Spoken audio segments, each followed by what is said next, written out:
Good morning, Algebra 2 people. Today we're going to describe the spread.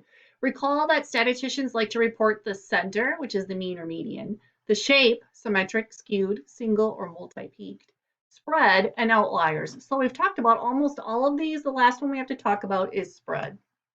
The spread of data describes how close together or how far apart the data values are to each other. There are three ways to describe spread: range, interquartile range, and standard deviation. Here's a graph kind of helping us to determine what spread looks like. So here we have mean in the middle here. And sometimes the data is really close to the mean, like this red one. And sometimes it's far away from the mean, like the green one.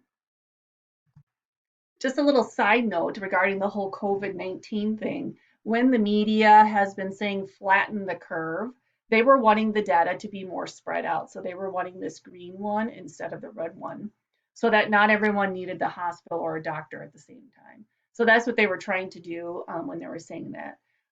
Regarding these different colored curves, there are no good ones or bad ones.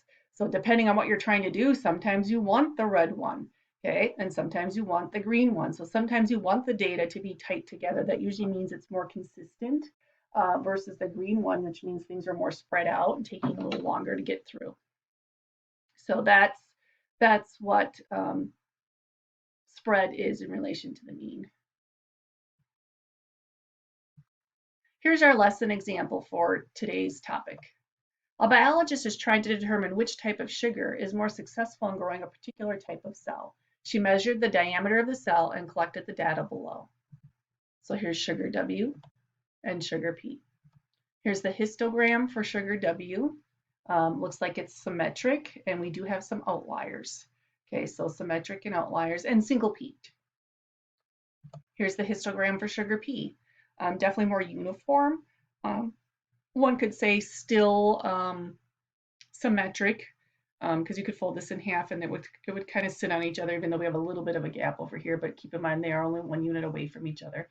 And I would say not peaked at all because it's so uniform. The other thing I wanted to point out on these two histograms is this one's going up to 10, and this one over here is only going up to 3.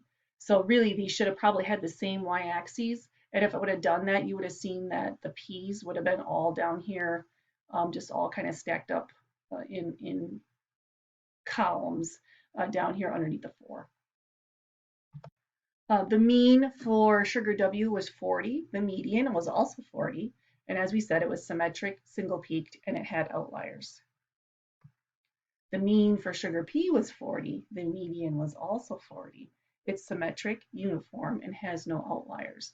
So if I were to just base my decision on the mean or median, you can see that I can't make a decision at this point because sugar W and sugar P both have the same mean and median, even though their histograms look very different. So that's where spread comes into play. It's going to help us make a decision.